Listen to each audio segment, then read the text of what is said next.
All right, this should be the last video for all the just going over our chocolate market worksheet. We are now on number 6. Again, I got my baseline up there. I'm ready to go. Now I can read the situation and figure out what to do. Number 6, income levels drop, and we're assuming chocolate is a normal good. Now we should know this non-price determinant of demand by now, that if we're talking about a normal good, then the change in income will have a direct relationship with the change in demand. So if income is falling, then the demand for normal goods will also fall. So if we're classifying chocolate as a normal good, then if our incomes fall, then the demand for chocolate will also fall, as we can see here. But once again, this shift is not enough. We need to understand what the implications of a decline in demand for chocolate is. Well, the implication is that because there's less willingness and less ability to buy chocolate because of decreasing income, ceteris paribus. Therefore, the price of chocolate will fall as there's less demand for it. And because of the price falling due to the law of supply, producers are less willing and less capable of producing Q amounts of chocolate at P1 prices. So therefore, the quantity supplied will fall as well from Q to Q1. Moving on to number 7. We have our baseline up there. Once it's drawn, now we're ready to read the situation. Here's the situation. It's expected the people will give up chocolate for Lent.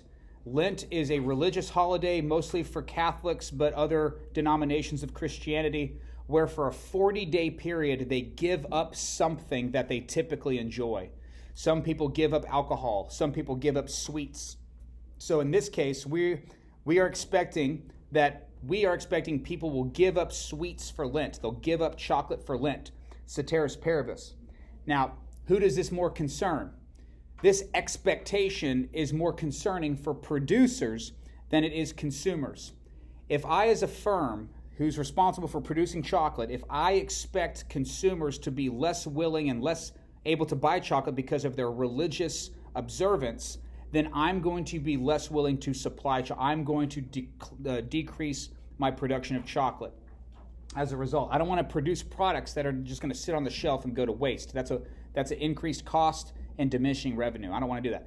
So the supply of chocolate's going to fall.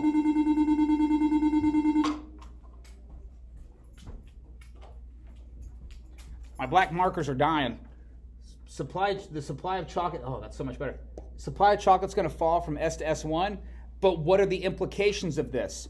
Well, the implications are this. Chocolate is becoming more scarce in the market, and with increased scarcity comes increased prices. With increased prices comes increased opportunity cost of consumption. So as a result, consumers are going to buy fewer amounts of chocolate as a result of the increased scarcity. Moving on to number 8 and the final one. Notice I have my baseline up there. It's there. Now I can read the situation. Chocolate is reclassified as a health food. Well, what's one of the biggest ceteris paribus? Typically, one of the biggest deterrents to eating sweets is that we think it's bad for us or it's going to make us fat or whatever. But if chocolate is reclassified as a health food, this kind of goes along with the non-price determinant of demand for consumer expectations. If consumers expect chocolate to be healthier for them than what was previously believed, then that means people are going to be more willing to consume chocolate in order to experience its health benefits. So therefore, we can expect the increase in demand to occur. Now, with an increase in demand, we need to know what are the implications of this. Well, with an increase in demand, that means there's going to be fewer chocolate items on the shelves. So therefore, producers are going to have to increase production. In order to increase production, producers are going to have to invest more in more resources to increase their production. Well, that means they're going to have to increase the price of their product from P to P1. But at the same time, in order to meet the new demand, this increased price is going to enable firms to increase the quantity they supply to the market from Q to Q1. Thus concludes our overview of the chocolate market handout. We'll see you guys later.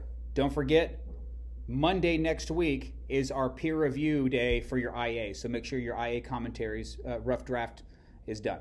All right, we'll see you guys later. Bye.